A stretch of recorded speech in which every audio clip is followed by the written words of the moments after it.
অনেক গুনাহ নিয়মিত করছি, অনেক ফরজ আমল করি না, কিভাবে সহজে এ থেকে মুক্তি পেতে পারি? ভাইরা আমার,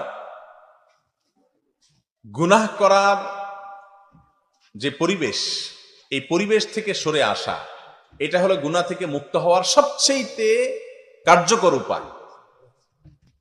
যেই জায়গা গেলে, যেই পরিবেশে গেলে, যে সার্কেলে গেলে, যেই সমাজে গেলে, যে বন্ধুদের সাথে মিশলে গুনাহ হবে, সেটা থেকে সরে আসতে হবে। এটা হলো পাপের কাজ ছাড়ার সবচেয়ে মোক্ষম উপায়। আপনি যদি হারামের পরিবেশে থাকেন, হারাম থেকে সরতে পারবেন না, এটাই নিয়ম। অতএব হারামের পরিবেশ থেকে সরে আসতে হবে। যুবক ভাইদেরকে বিশেষ করে বলবো, সঙ্গদোষ এমন একটা জিনিস, খারাপ বন্ধুর পালায় পড়ে আপনি দুনিয়া আখেরাত সবকিছু হারিয়ে ধ্বংসের অতল তলে যেতে পারেন।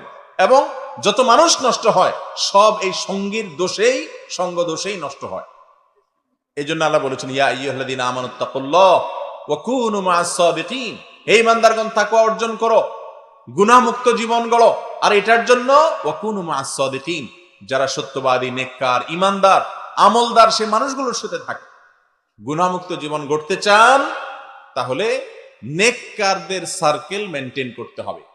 খুঁজে খুঁজে দেখেন কোন লোকগুলো গুনাহ থেকে বাঁচার জন্য ছটফট করে, কারা হারাম থেকে বাঁচার জন্য চেষ্টা করে, কারা ন্যায়ের পথে চলে।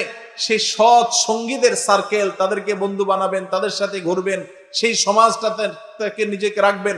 ইনশাআল্লাহ দেখবেন পাপের কাজ থেকে দূরে আসা অনেক সহজ।